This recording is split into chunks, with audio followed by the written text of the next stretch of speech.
네, 바울의 3차 전도행 시기에 유대인들에 대해서 조금 좀 이해하시고 보셔야 될 부분이 있습니다. 바울의 3차 전도행 시기 정도에 예수 믿는 분들은 참 어려운 일을 많이 당했습니다. 첫째, 유대교가 핍박합니다. 여러분 예배당에 들어오신 분들 히브리서 10장을 좀 가보시기 바랍니다.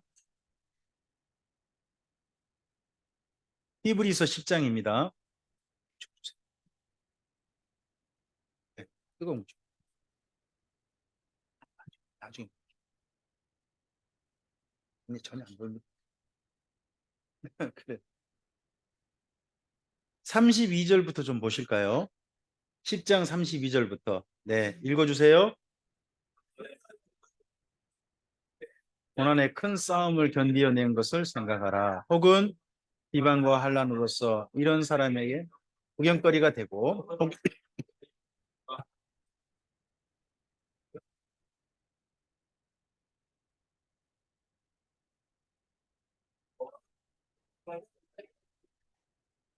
그러므로 너희 담대함을 버리지 말라. 이것이 잠깐 거기 멈춰보죠. 거기 32절부터 34절까지가 그 당시 출교당한 유대교로부터 출교당한 믿는 유대인들이 겪은 현실이에요. 이런 시간들을 겪고 있을 때가 언제냐 그러면 바울의 3차 전도행 시기 한참 이런 일이 극성일 때예요. 극성일 때. 그러니까 우리는 예수 믿는 걸 지금도 뭐 좀 쉽지 않을 수 있습니다만 정말 믿는 유대인들은 참 곤란한 지경에서 예수님 믿은 게 분명합니다. 자, 그러할 때요. 답을 보실까요? 이때 유대교 핍박이 그러면 출교시켰으면 멈추냐? 아니요. 출교시키고 난 다음에도 지속적으로 쫓아다니면서 괴롭히는 거예요. 유대교 핍박이 있습니다. 그러다 보니까 지역지역 가는 데마다 믿는 유대인들은 이런 고민이 있을 수밖에 없습니다. 옆에 읽어주실까요? 바리새파 회당과 대립할까 아니면 공존할까? 그들과 사이좋게 지낼까 아니면 점점 그들과 완전히 확실하게 갈라설까? 이런 겁니다. 그리고 이방인 구원에 대해서 아직도 정리가 안 된 사람이 너무 많습니다. 예루살렘 교회는 정리됐지만 지역지역에 안 알려진 데가 너무 많았던 것 같습니다. 그러다 보니까 옆에 읽어주실까요? 이 이전까지는 이방인이 구원이 있다고 믿었을까요? 없다고 믿었을까요? 이방인은 생각해 보세요. 유대인들 생각하기에 구원을 받으려면 먼저 뭐를 용서받아야 될까요? 죄 용서받아야 되잖아요. 그럼 죄를 사함 받으려면 어디 가야 돼요? 성전에 가야 되죠. 뭘 드려야 되죠? 제사를 드려야 되잖아요. 근데 이방인들은 제사를 드릴 수 있어요, 없어요? 없어요. 기도 하나마나 제사를 못 드려요. 그럼 죄 용서를 못 받아요. 그러면 그들 생각에는 그들 생각에는 이방인은 구원이 있다 없다? 없다. 없으니까 이런 말이 나왔단 말이에요. 이방인은 고이다. 고이다. 살아있는 짐승이다. 그리고 한 걸음 더 나가서 이들의 죽음 너머는 뭐다? 지옥의 땔감이다. 이런 말이 자연스럽게 나오는 거예요. 그들에게는 그런 생각이 있어요. 그랬는데 갑자기 바울 팀이나 이런 팀이 나와가지고 이방인에게 뭐가 있다? 구원이 있다. 이러니까 이게 헷갈리는 거죠. 그런 것도 있고요. 그 다음에요. 세 번째 뭐예요? 파당이에요. 누구는 누구와 사이에요? 할레파와 바울파 사이입니다. 네 번째 또 읽어주실까요? 대부분 다 가난해져 버렸어요. 하지만 모든 믿는 유대인들이 가난해지진 않았을 거예요. 그럼 부자들은 어떤 역할을 해줘야 돼요? 이것도 조금 좀 고민인 거죠. 그 다음에 출교당했어요. 그 후, 그 다음에 읽어줄까요? 출교당할 때 어떤 일을 겪냐 그러면요. 참 사람으로서 참 모멸감을 잔뜩 느끼게 하는 거죠. 먼저는요, 모든 자기가 평소 같이 가까이 지냈던 사람들 앞에서 저주문을 선포받아요. 저주를 오롯이 혼자 받아내는 거예요. 그러고 난 다음에는요, 가족이 가장 먼저 나와서 가족은 안 가면 가장 가까운 사람부터 그 사람에게 침을 뱉어요. 침뱉음을 다 받아야 돼요. 그리고 난 다음에 마지막 그래도 나가겠다 그러면 매를 들고 와서 39대를 때려버려요. 때릴 때 좀 살짝 때려줄까요? 아니면요? 죽든가 말든가 때려버리는 거예요. 그러다 보니까요. 그 쫓겨난 사람들 중에 이 얻어맞은 것 때문에 몸에 상처로 인해 가지고 생활이 안 되는 분이 너무 많은 거예요. 일상생활이. 더더구나 재산도 뺏기다 보면 치료받을 길도 없는 거예요. 그런 안타까운 분들 경우 이야기가 야고보서에 있습니다. 자, 야고보서하고요, 마태복음의 공통 주제가 있어요. 주제가 있습니다. 첫째, 유대교 핍박에 대한 이야기예요. 야고보서 1장이요, 유대교 핍박에 대한 내용입니다. 그리고 마태복음 12장이나 16장이나 23장 여기가 유대교 핍박에 대해서 어떻게 해야 될 것인가 하는 내용들이에요. 이방인 구원에 대해서 고민합니다. 그게 야고보서 2장에 나옵니다. 마태복음 1장이나 7장 28장에 나옵니다. 예수님께서 너희는 가서 누구를 제자 삼아? 마태복음에 너희는 가서 모든 민족을 제자 삼으라 그러죠. 유대인들 생각은요. 유대인을 제자 삼아 이렇게 해야 되잖아요. 근데 예수님 말씀이 뭐라고요? 모든 사람을 제자 삼아. 그러니까 유대인들의 기본적인 그 선입견, 그걸 갖다가 깨뜨리신 말씀이 곳곳에 있는 거죠. 그다음에 파당에 대한 이야기가 야고보서 몇 장이라고요? 3장 4장. 그만 싸워라 제발. 한 이야기합니다. 마태복음은요 5장에도 나오고요 19장에서 20장 사이도 나옵니다. 그다음에 생활 양극화에 대한 부분, 부자들은 제발 좀, 이런 부분들이 야고보서 곳곳이 나와요. 1장 2장 5장 곳곳이 나오고요. 마태복음도 마태복음 6장 25장 등에 이런 생활들이 나와요. 그리고 출교 그 후에 대해서도 이렇게 나와요. 보시면 야고보서하고 마태복음이 같은 주제가 포함된 게 여러분 실제 가서 확인할 수 있을 거예요. 그럼 뭐 비슷한 시기에 공통 주제를 가지고 쓰였다고 저는 보는 것이 합당하다고 생각합니다. 이런 문제가 한참 현실로 대두되었을 때는 이걸 쓰는 거죠. 이 문제를 공통적으로 가지고. 그래서 야고보서와 마태복음을 저는 같은 시기 저작으로 좀 볼 수 있다고 생각하는데 1차 독자가 누구예요? 디아스포라 모든 믿는 유대인이죠. 권위가요. 야고보와 예수님입니다. 사도들은요 자기들 권위로 이야기하지 않습니다. 하지만 예수님의 동생인 야고보는요 자기 권위로 이야기합니다. 구원의 서정에 대해서요 야고보서는 뭘 말해요? 성화와 심판입니다. 어떻게 구원받느냐를 이야기하지 않아요. 이미 야고보서는요 이렇게 해서 구원받는단 말을 하는 게 아니에요. 이미 뭐예요? 거룩한 삶으로 나아가는 거죠. 거룩한 삶이 없다면 뭐가 있다? 그건 죽은 믿음이라는 거예요. 뭐 이 말을 갖다가 제가 칼빈식으로 해볼게요. 한번 따라서 해볼까요? 성화 없는 중생은 가짜다. 성화가 반드시 동반된다는 거예요. 그러니까 야고보는 성화의 문제를 다루지 맨 처음에 구원의 시작을 다루지 않아요. 그리고 뭘 다뤄요? 마지막 심판. 그리고 마태복음도요. 맨 처음 믿음과 뿐만 아니라 성화와 심판을 다뤄요. 혹시 이런 말씀 기억나세요? 주여 주여 하는 자마다 다 그 다음에 뭐라고 해요? 아버지의 뜻대로 행하는 자라에 들어간다 그러잖아요. 거기 아버지 뜻대로 행하는 게 뭐예요? 그게 7장이 나오거든요. 그게 산상수훈이에요. 5장부터 17장까지 거기 전체 내용이란 말이에요. 그럼 산상수훈대로 살고자 하는 사람이 아버지 뜻대로 사는 사람이에요. 거기서 말하는 건 성화의 부분을 말하죠. 그리고 구약의 배경이 여기 야고보서는요 잠언 전반부가 있어요. 잠언에 보면 아들아 아들들아 그러잖아요. 여기 야고보서는요 형제들아 이런 말을 계속 밤 첫 번째 시작하면서요. 마치 꼭 들으면 잠언이 좀 익숙한 사람들은 잠언 형식적인 그런 내용 구성이 좀 되어 있는 게 보여요. 그리고 마태복음은요 잠언 후반부 같아요. 키아슴 또는 마샬 이런 형식이 굉장히 많아요. 그러니까 유대인들이 익숙한 글인 거죠.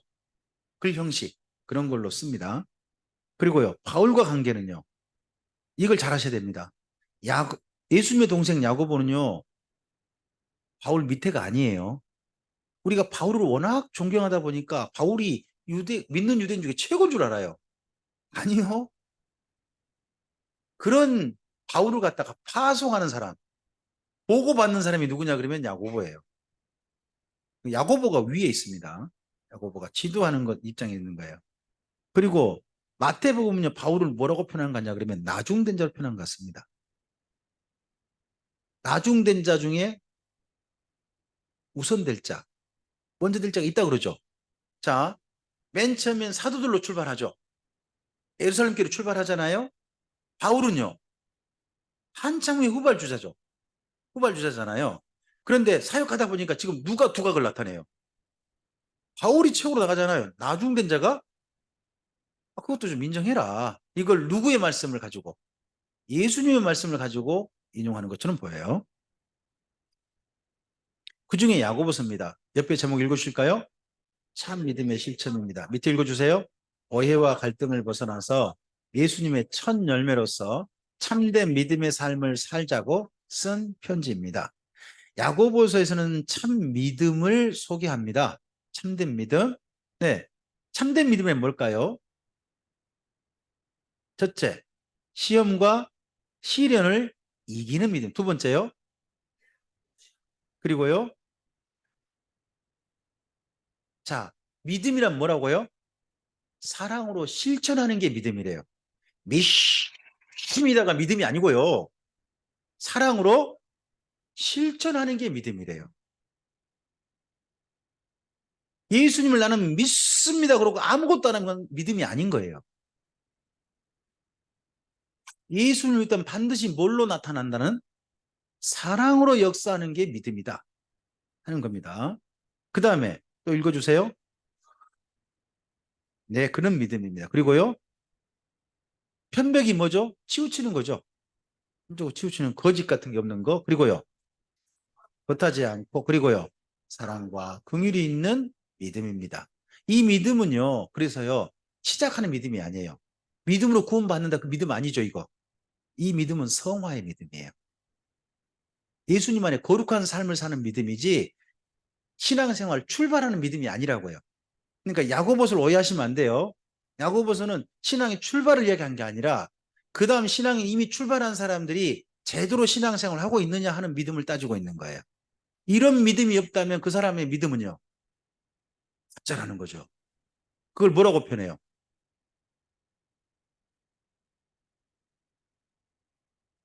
죽은 믿음을 그러지 않습니까? 그 죽었단 말이 뭐예요? 원래는 시체예요. 여러분 시체가 사람이 아니에요? 아니래요. 간호사께서. 우리 현지자매가 간호사거든요. 시체는 사람이 아니래요.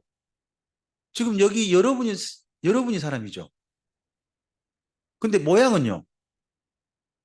똑같지만 뭐가 없으니까 그 안에 생명이 없잖아요. 생명이 없는 건 시체인 거예요. 행함이 없는 믿음은 시체인 믿음이다. 이렇게 표현한 거 원래.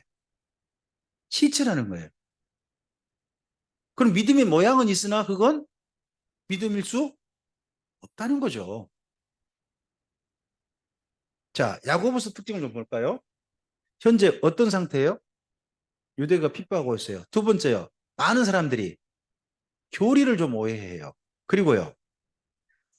바울파하고 할례파가 서로 갈등하고 있어요. 발신자는 누구예요? 야고보예요. 야고보서 한눈에 보기 이런 부분을 좀 읽어보시고요. 읽어보시면 나와요. 그중에서 5장을 좀 가보시죠. 야고보서 5장입니다. 5장에 아까 말씀드린 그 39대 맞은 분 있잖아요. 39대 맞았던 분. 그분에 대한 이야기를 좀 할게요. 네. 어, 잠깐만요. 제가 야고보서. 아, 네. 13절부터 우리 읽어보겠습니다. 읽겠습니다. 너희 중에 고난당한 자가 있느냐? 그는 기도할 것이요 주의로 하는 자가 있냐 그는 찬송할지니라. 너희 중에 병든 자가 있느냐 그는 그의 장로들을 청할 것이요 그들은 주의 이름으로 기름을 바르며.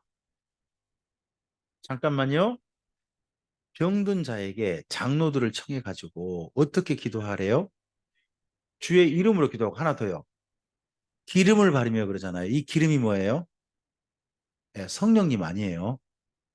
성령님은 바른다고 해서 발라지지 않아요. 그런 거 아니고요. 자, 이 병든 게 무슨 병이라는 거예요?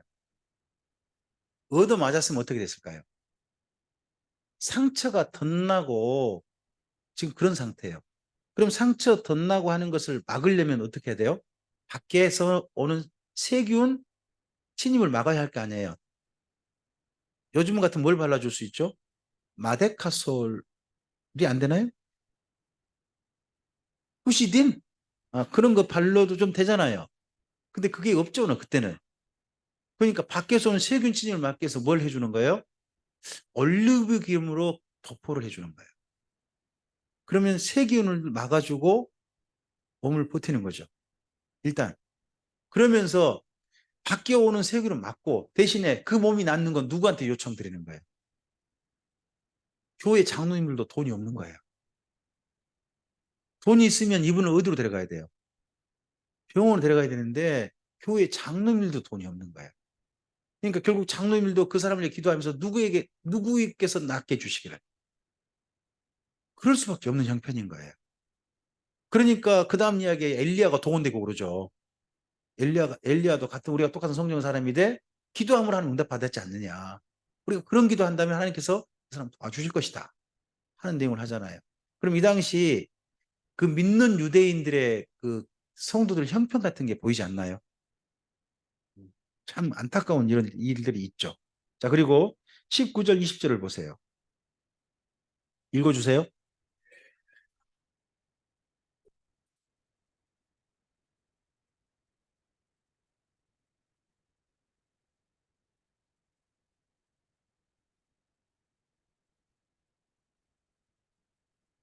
어, 조금 우리가 이해할게요.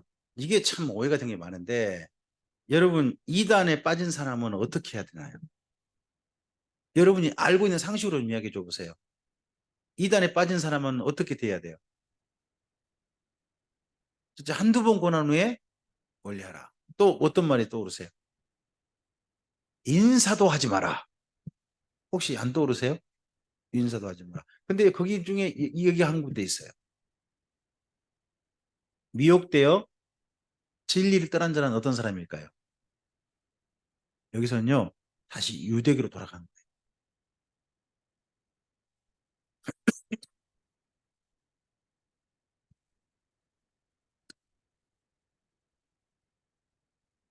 그 유대교로 돌아간 사람이 다시 예수님 품으로 돌아오고, 누군가가 돌아오게 하면, 그 다음 말씀, 20절 어떻게 한다고요?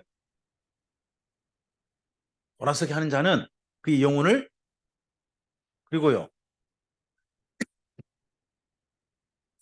허다한 죄가 어떤 죄일까요? 유대교로 돌아갈 때요, 의식이 있어요. 그게 또 히브리서 있거든요. 어떻게 되냐, 첫째, 예수님이라고 써진, 예수라고 이름 써진 걸 갖다 발로 밟아야 되나 봐요. 그리고 또 사람 보는 앞에서 성령님을 모독해야 되나 봐요. 그리고 하나 더, 예수님의 피는 더러운 피. 예수 피는 더러운 피라고 선포를 해야 되나 봐요. 그리고 다시 유대교로 돌아가는 거예요. 진짜 참 힘들죠. 어, 제 말이 뭐 사실처럼 안 느껴지세요? 있는데, 히브리서 가보세요. 히브리서 가보면 10장에 10장 뒷부분에 보시면요.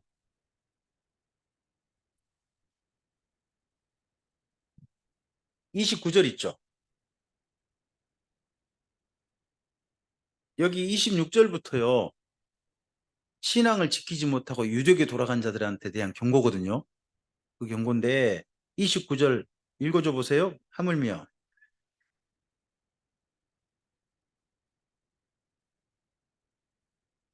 은혜의 성령을 욕되게 하는 자가 당연히 받을 형벌은 얼마나 더 무겁겠느냐? 언제 이렇게 한다고요? 유대교로 돌아갈 때. 그러면 그의 죄가 무겁잖아요. 하지만 그렇게 떠났다 할지라도 그가 다시 예수 믿는 사람이 돌아온다면 그의 그런 허다한 죄가 덮어지고 심지어 그가 사망해서 그 영혼이 그러면 이단에 빠진 사람 우리 어떻게 해야 돼요? 돌아서게 해야 되나요? 한두 번 고난 후에 멀리 해야 되나요? 인사도 하지 말아야 되나요? 경우에 따라 달라요. 같지 않아요. 같지 않아요? 이 사람은 누굴까요? 야곱의 사람은 자기 가까운 사람이에요. 여러분 집에요, 아들이 만약에 이단에 빠졌다. 그럼 어떻게 해야 돼요? 인사도 하지 말까요? 아니면 한두 번 고난 후에 네 마음대로 해버릴까요? 아니죠. 계속 돌아오게 해야죠. 그게 야고보서 경우예요. 근데 어떤 사람이요, 이단 교리를 전하려고 우리 집에 와요. 그럼 어떻게 해야 돼요?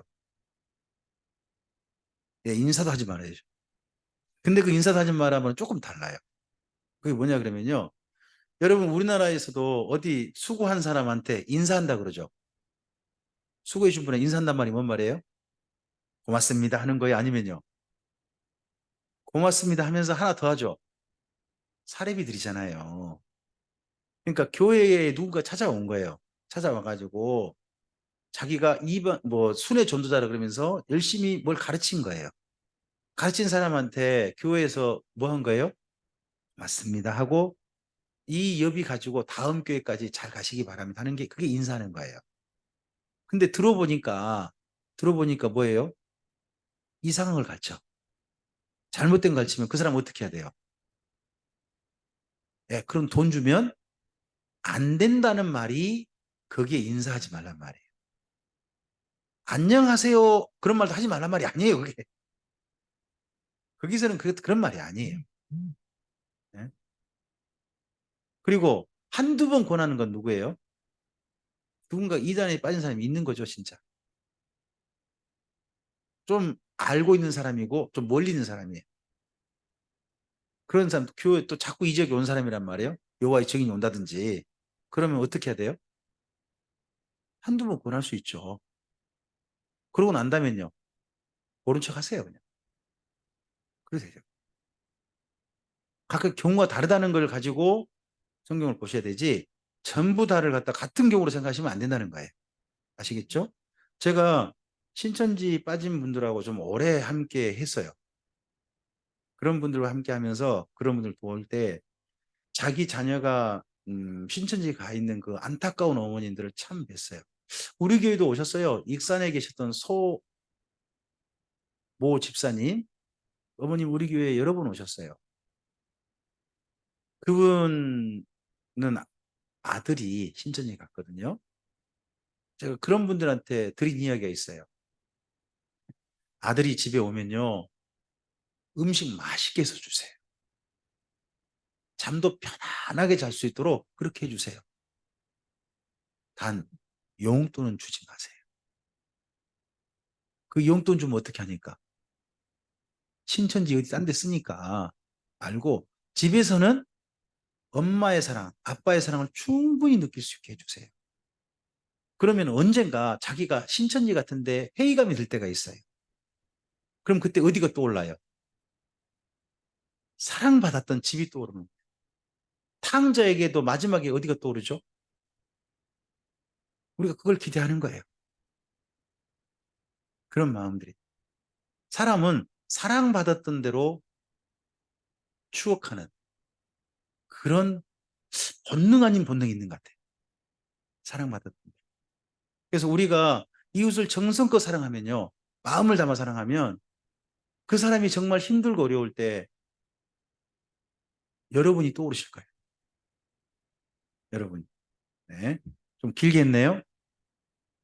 이와 함께 마태복음이 있어요. 마태복음은 유대인이 전한 예수님인데요. 밑에 읽어주실까요?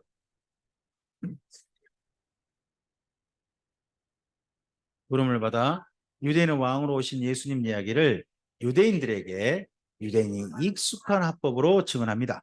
자, 볼까요? 마태복음 특징 1번 읽어주세요. 네, 마태복음은요, 사복음서 중에 예수님의 말씀이 제일 많아요. 말이 많아 좋은가요? 말이 많아 싫은가요? 말이 많아 좋은 성경이 마태복음이에요. 그죠? 네. 두 번째요. 네, 최고 윤리죠. 이게 마태복음에 기록됐습니다. 그것도 참 아이러니해요. 이 기록한 자가 3번이요. 유대인들이 제일 천시하거든요. 구원이 없다고 생각해요. 그런 사람이 전직 체리가 이걸 기록했어요. 그리고요, 마태복음 글 쓰는 방식은요, 처음과 끝은 맞죠. 예수님이 태어나고 예수님이 뭐 죽으시고 부활하시고 이건 맞는데 그 중간 내용은 주제별로 구성해 버렸어요. 마치 꼭 뭐 같냐 그러면요, 사무엘 하서 같아요. 사무엘 하서는요, 다윗이 왕이 되는 거예요. 그리고 왕위를 마치는 시간으로 돼요. 근데 그 중간중간 내용이요, 주제별로 구성되어져요. 7장에 보면 유명한 이야기가 있어요. 다윗의 언약이라고 해요. 다윗의 언약. 다윗의 언약이 마치 꼭 성경 보면요, 거기 보면 싸움하기 전에 여러 개 전쟁하기 전에 했던 것처럼 보여요. 그러나 7장 1절을 보면 전혀 달라요. 그가 모든 전쟁이 쉬워지고 그러할 때 평안한 날에 그렇게 소원한 것처럼 보이거든요. 순서가 주제별로 되어 있는 거예요. 그리고 전쟁 이야기는요, 그 다음 8장에 다 모여 있어요. 다 모여 있고 이런 식으로 구성을 해놨단 말이에요. 이런 방식이 보고서 아마도 마태는 마태복음을 쓰지 않았나 싶어요. 익숙한 방식이니까 유대인들에게. 그 다음에 다섯 번째 읽어주세요.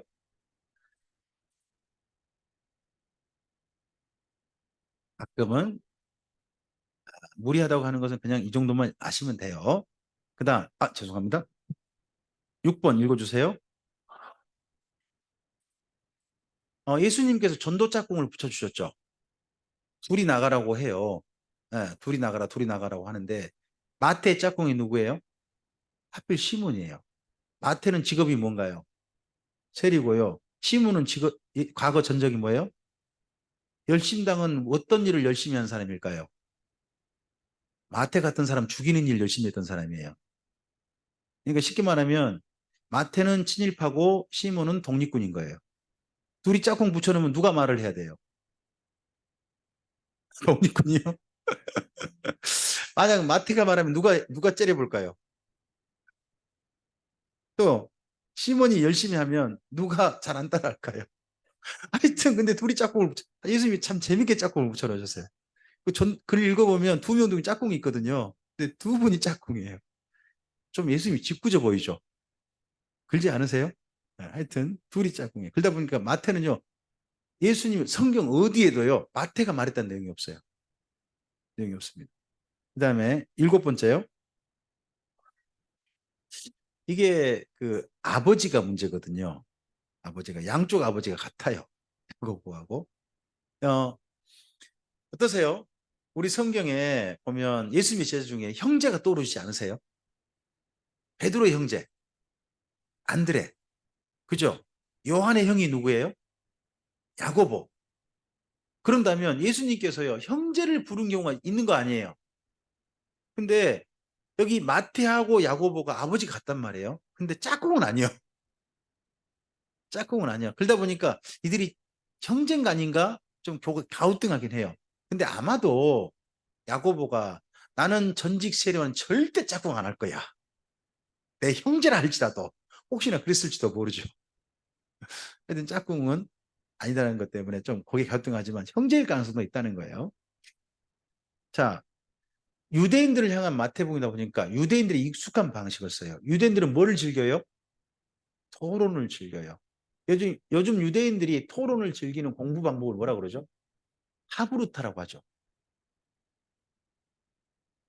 두 번째, 유대는 뭘 즐겨요?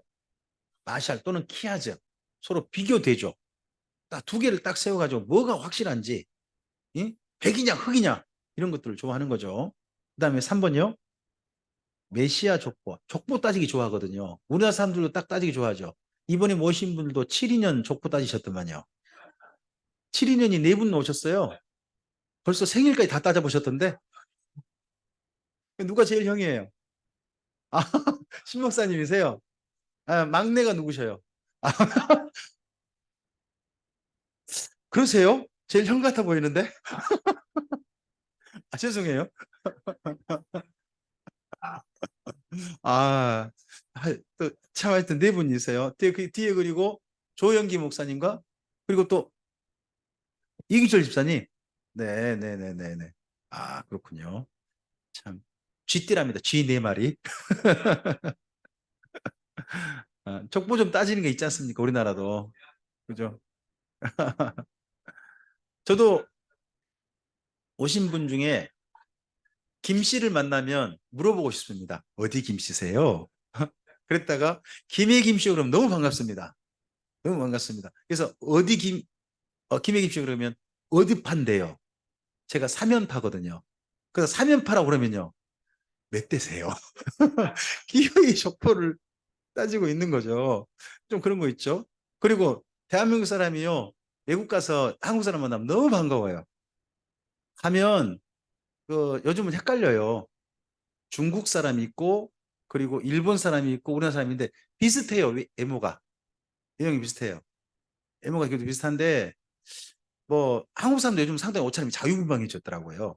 갔더니 근데 한국 사람들이 딱 함께 무리로 지어가면요. 즐거운 여행 되세요. 일부러 제가 말해요. 즐거운 여행 되세요. 그럼 그쪽에서 반가워가지고 씩 웃고 서로 손 들고 가기도 하고 그렇습니다. 뭐죠? 족보 따지는 거죠. 아, 우리 같은 핏방울 튀긴 사이죠? 뭐 이런 거. 뭐 그런 거 좀 있는 거죠. 자, 유대는 이거 좋아하고요. 네 번째요. 예수님의 행적하고 구약 성경을 연결해요. 구약에 이런 예언이 있는데 이런 말씀이 있는데 봐라 예수님의 행적이 이러지 않냐. 그 말씀대로 사신 분이 누구시다. 예수님의 메시아이라는 것을 이 행적을 통해서 증명하는 거죠. 그다음에 비교해요. 뭐와 뭐를요. 그러면요 이 내용은요 예수님 안에 설 거냐 유대교로 갈 거냐는 선택을 하게 하는 거예요. 함께 공존하지 않습니다. 예수님과 유대교를요 분리시켜요. 예수님께서 바리새인들을 향해서 선포한 말씀이 뭡니까? 화 있을진저 바리새인과 함께 있으면 어떤 일 당합니까? 화를 당할 겁니다. 그렇게 확실하게 구분합니다. 여섯 번째요. 교정합니다. 잘못된 거에 대해서는 교정하고 심판을 바라보게 합니다. 그리고 일곱 번째요. 누구를 보고요? 바리새인 보고 이단이라고 합니다. 유대교에서는 누굴 보고 이단이라고 그럴까요? 예수 믿는 사람들 보고 이단이라고 그럴 겁니다. 근데 예수님께서는 그들을 향해서 이단이라고 합니다. 그리고 여덟 번째요. 경고합니다. 특히 어떤 사람에 대해서요? 형제를 실족하게 한 사람에 대해서요. 그 당시에 교회 성도들 간 서로를 실족하게 하고 있단 말이죠. 바리새파하고 바울파 사이에 특히 바리새파, 할례파가 특히 형제들을 실족하게 하고 있단 말이에요. 실족하게 한 사람은 어떻게 될 것이다? 지옥에 던져진 게 나올 것이다.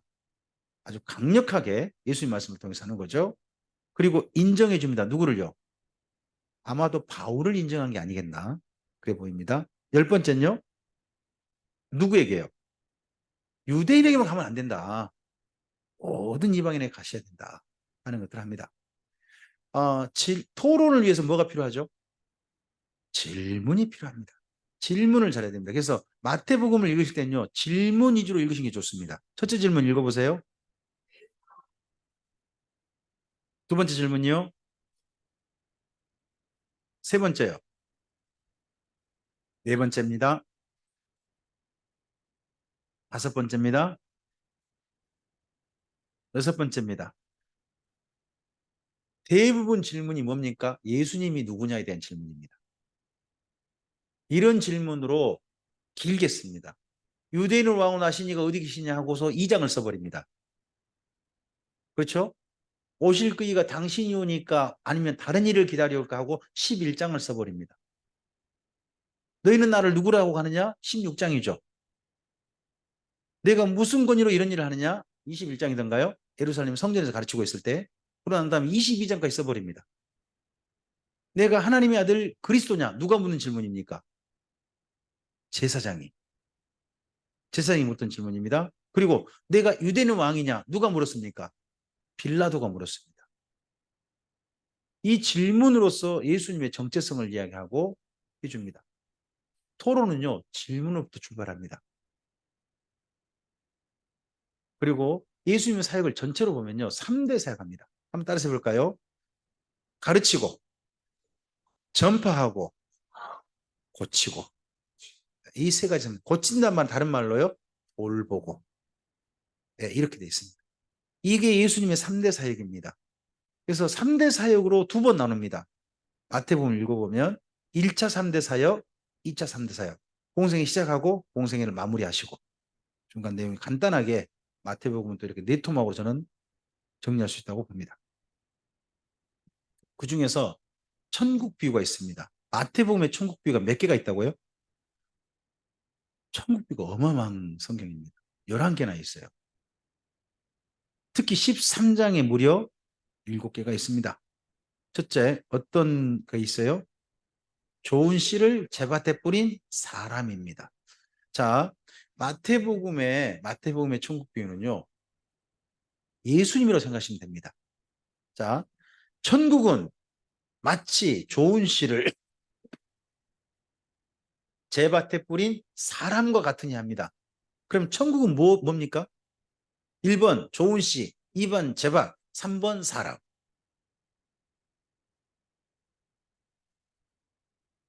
신천지십니다. 좋은 씨라고 하는 데는 신천지 하고 이해하시면 됩니다. 특히 여기 이거 가지고 누구 딱 이야기하는데 좋은 씨가 천국이다 하는 사람들은 의외로 신천지가 많습니다. 신천지가 사실 그렇게 합니다. 공부하신 적 없으시죠? 공부해 본 적 있으세요? 신천지 공부를? 한 적 없으시잖아요. 자, 여기서는요, 사람을 꾸미는 말이죠. 좋은 씨를 뿌린 뭐예요? 사람. 어디에? 제 밭에. 그럼 천국은 뭐예요? 사람이죠. 이 사람이 누구세요? 예수님이죠. 예수님. 그리고 겨자씨 매달 한 알. 예수님 한 분이니까. 한 알. 예수님으로 시작되는 천국인 거예요. 그 다음에 가루 속에 누룩 한 덩어리. 한 덩어리. 누룩 한 덩어리가 가루 전체 서마를 다 부풀게 하죠. 예수님이 시작되고, 그리고 밭에 감추인 보화. 이 보화가 예수님이라는 걸 발견한 사람은 어떻게 해요? 자기 전부를 팔아서 밭을 산다는 거죠. 그리고 좋은 진주를 구하는 장사치, 장사꾼. 장사꾼이 누군가요? 예수님이신 겁니다. 그리고 천국은요, 각종 물고기를 모는 그물. 그물, 예수님이 이 땅에서 모든 사람을 모으셨지 않습니까? 다른 말로 하면 추수꾼인 겁니다. 예수님이 추수꾼이셨습니다. 그리고 그 추수꾼 일을 누구에게 맡기십니까? 제자들에게 부탁하시죠. 그리고 결산하는 임금입니다. 결산하는 임금. 그리고 그 다음 또 읽어주세요.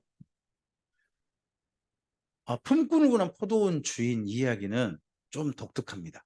자, 밭에다 일 시키려면 언제 일꾼을 불러야 될까요? 아침 일찍 갔습니다. 그랬더니요, 거기 인력시장에 사람들이 있는 겁니다. 그래서 얼른 들어가시오. 얼른 우리 밭에 오시오 해가지고 얼마를 약속했어요? 한 데나리온. 기억하시기 바랍니다. 왜 데나리온을 기억해야 되느냐? 나중에 요한계시록 가면 한 데나리온에 밀 한 대요. 한 데나리온에 보리 석대라는 표현이 나오거든요. 한 데나리온이 뭐냐 그러면요, 하루 품삯이에요. 하루 품삯 가지고 뭘 살 수 있다? 밀 한 대, 보리 석대를 살 수 있다 하는 이야기 요한계시록에 나오거든요. 근데 이 사람이 한 데나리온을 약속받아요. 아침 일찍 간 사람이. 그 다음에 한 9시 갔어요. 그랬더니 또 사람이 있는 거예요. 당신들도 우리 밭에 올래요? 예, 들어가겠습니다. 얼마 주시는데요? 한 데나리온 줄게요. 하는 거예요. 점심때 갔어요. 사람이 또 있는 거예요. 그래서 어이구 당신 뭐 일 좀 해볼래요? 좋죠. 어때요? 얼마 줘야 돼요? 원래 한 대는 받아야 되는데요. 아, 좋아요. 한 대는 줄게요. 이분 얼마 좋았을까요? 반나절만 일하고 한 대는 받는다니까 얼마나 좋았겠죠. 그러고 난 다음에 3시에 나가봤어요. 이스라엘 민족은 몇 시에 일을 마칠까요? 5시에 일을 마친대요. 그럼 3시면요? 일할 것도 없어요. 근데 그때도 있는 사람이 있는 거예요. 그래서 물어봤어요. 당신 왜 여기 있어? 물어봤더니요. 저를 데려가는 사람이 없네요. 그럼 그 사람이 오후 3시까지 있었을까요? 그 사람은 하루 꼼짝이 정말 절실한 사람인 거죠. 그냥 집에 들어갈 수 없는 사람. 꼭 좀 필요한 사람인 거예요. 그 사정을 누가 이해한 거예요? 포도원 주인이 이해해가지고 당신 이리 오세요. 우리 밭에 2시간만 일하세요. 한 거예요. 하고 난 다음에 제일 먼저 누구한테 돈 줬냐 다시 되자마자 3시에 부른 사람, 그 사람 있잖아요. 가장 먼저 불러가지고 한 대나 준 거예요. 돈이 지금 제일 급한 사람이 누구겠다? 그 사람이겠다고 준 거예요. 그리고 난 다음에 12시도 한 대는 주는 거예요. 그러니까 오전에 있던 사람들이 어떤 생각을 할까요? 이야, 저렇게 주면 나한테는 뭔가 좀 플러스 알파지 않을까 했는데 9시에 온 사람한테 얼마 주고 그리고 아침 일찍 온 사람한테도 아니 한 데나리온 밖에 안 주는 거 자기 생각에는 그죠? 저 사람은 왜 나는 한 데나리온 밖에 안 줘? 했는데 주인이 한테 좀 불만을 표하니까 주인이 뭐라고 해요? 내가 착한 것 때문에 너가 뭘 할 거 없다. 넌 나랑 맨 처음 뭔 약속했냐? 한 대는 약속했지 않느냐? 너 약속한 거 알아서 가라. 나는 착한 일 했다고 이해하세요. 예수님께서요, 우리 인생 가운데 어떤 한 시점이 찾아올 때, 그때가 우리 모두에게 가장 적절한 때일 겁니다. 어떤 사람은 오래 일하는 사람도 있을 거고, 어떤 사람은 짧게 일하는 사람도 있을 것입니다. 하지만 똑같이 좋은 게 있습니다. 그게 뭐냐 그러면요, 상은 다를 수 있으나 저는 그게 구원이라고 생각합니다. 예수님께서 우리 각 사람에게 주신 구원은요, 차별이 없습니다. 같은 구원입니다. 이것 때문에 베드로가 이렇게 말합니다. 나와 동일한 믿음을 가진 형제들에게 편지한다고 합니다. 여러분, 목사님 믿음이 더 좋습니까? 장로님 믿음이 더 좋습니까? 둘 딱 세우면. 말 잘하세요. 아닙니다. 동일합니다.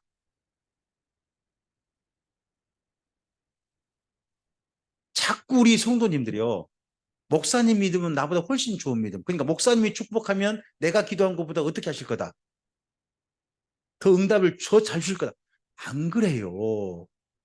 목사님은 그냥 그분 사랑해서 또 해달라니까 해주는 거고요. 진짜 간절하게 기도한 사람은 누구겠어요? 자기지. 자기가 정성껏 기도하시면 되는 거예요. 동일하대요, 동일하대. 예? 이런 부분을 여기 포도원 주인 이야기예요. 그 다음에요. 혼인잔치를 베푼 임금 이야기했고요. 그 다음 또 읽어주세요.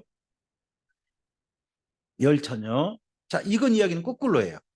신랑이 누구예요? 예수님이고요. 맞으러 나간 열처녀는요. 교회, 교회. 교회 이야기. 까지 된 교회. 그리고 소유를 맡기고 타국에 간 주인 이야기까지 굉장히 많은 이야기가 있죠. 근데 이 모든 이야기는 누구를 중심으로 이해하라고요? 예수님. 이렇게 이해하시면 됩니다. 마태복음엔 종말론이요. 24장에서 25장이 있습니다. 25장이 있는데 마태복음 24장을 좀 가보실래요?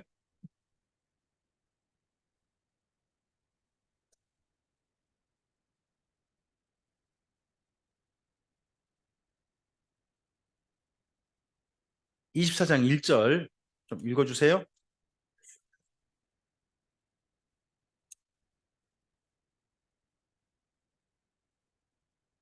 계속요.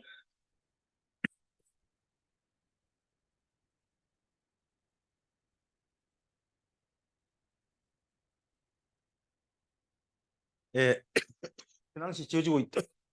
아, 이번 영상이 참 문제가 많겠네요. 나중에 영상 보시면서 저를 좀 안타까워해 주셔야 돼요. 네. 제가 억지로 이런 거 아니고 저도 모르게 지금 이러고 있으니까 어쨌든 코로나 걸리지 마십시오. 네, 뒤끝이 좀 있네요. 헤롯 성전을 보고 이거 다 무너진다 하니까 제자들이 질문하는 내용이 그다음 3절에 있습니다. 질문을 잘 체크를 해보세요. 읽어주세요. 감람산 위에 앉으셨을 때에 제자들이 조용히 와서 이르되 우리에게 이르소서 어느 때에 이런 일이 있겠사오며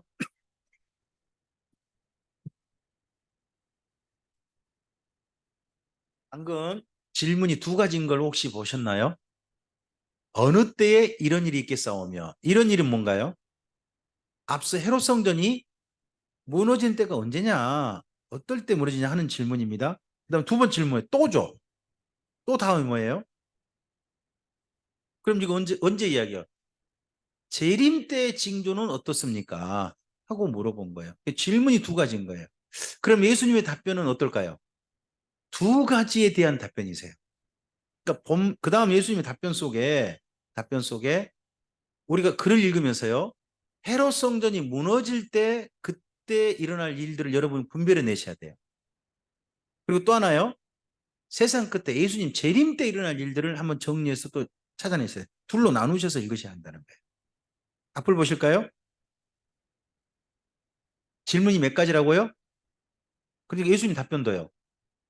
두 가지란 걸 이해하시고 읽으시라는 겁니다. 그리고 종말에 대한 성도의 자세에 대해서 이야기한 게 나옵니다. 그리고 24장이 앞서서는 24장은 세상의 심판이라면 25장은 누구의 심판이라고요? 교회도 심판받습니다. 교회도. 교회 출발을 누구로 이야기해요? 열처녀로 이야기하는 거예요. 근데 그때 열처녀가 뭐라고 하죠? 깨어 있으라라고 하죠. 그러면서 그 다음 이어진 비유가 뭐예요? 달란트 비유예요. 깨어 있는 게 뭐예요, 그러면요? 달란트를 남기는 거예요. 자, 열처녀가 기름 준비하고 그런 거 있잖아요. 깨어 있는 건데 그건 달란트로 요즘 뭐라고요? 남기는 거라고요. 남기는 거예요. 그럼 남기는 건 뭘까요? 양과 염소에 비해서 뭐예요, 그게요? 그게 남기는 게 남아요. 자, 양과 염소 비유 가보세요. 25장에. 마태복음 25장의 뒷부분을 가보면 양과 염소의 비유가 나오는데요. 양은 누구고 염소는 누구예요? 아니죠. 양과 염소 맞나? 예.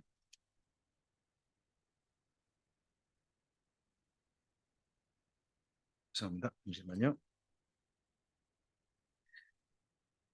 31절을 봐야 되겠죠? 31절 이하. 모든 민족을, 유대인만 아니죠. 누구를 구분한다고요? 32절에 모든 민족입니다. 모든 민족을 누구로 구분해요? 양과 염소로 구분해요. 그리고요, 양은 오른편에, 염소는 왼편에 두었어요. 그리고 오른편에 있는 자들에게 복 받을 자다고 그러죠. 그러면서 예수님께서, 그 인자께서 예수님이시죠?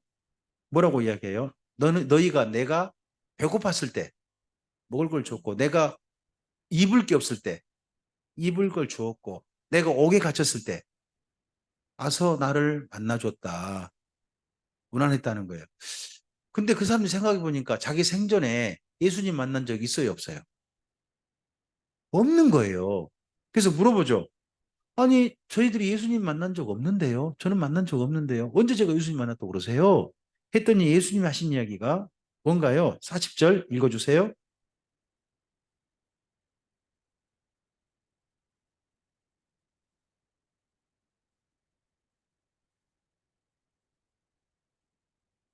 네, 여기까지. 그러면 교회 형제들에게 성실하게 사랑으로 형제들이 헐벗었을 때 뭐 해주고 입혀주고 형제들이 먹을 거 없었을 때 그리고 옥에 갇힌 사람은 찾아보아 줬던 사람을 예수님께서 칭찬하신 거 아닙니까? 그죠? 정반대로 41절 이하 보면 왼편에 있는 자들이죠. 이 사람들 보고 뭘 받았다고 하죠? 그래서 마귀를 위해 예비된 곳에 들어가라고 합니다. 영원한 불에. 근데 그들에게 뭐라고 하냐 그러면 내가 입을 게 없을 때 옷도 안 주고 내가 먹을 게 없을 때 먹을 것도 안 주고 그러는 거예요. 그 사람들이 얼척이 없죠. 얼척 없다면 혹시 아시죠? 예, 기가 차다 뭐 그런 거죠. 예. 어이없는 거죠. 왜요? 아니 우리가 예수님 언제 만났다고 그러세요? 만난 적이 없는데요. 했더니 그 다음 말씀이 뭐예요? 45절 읽어주세요.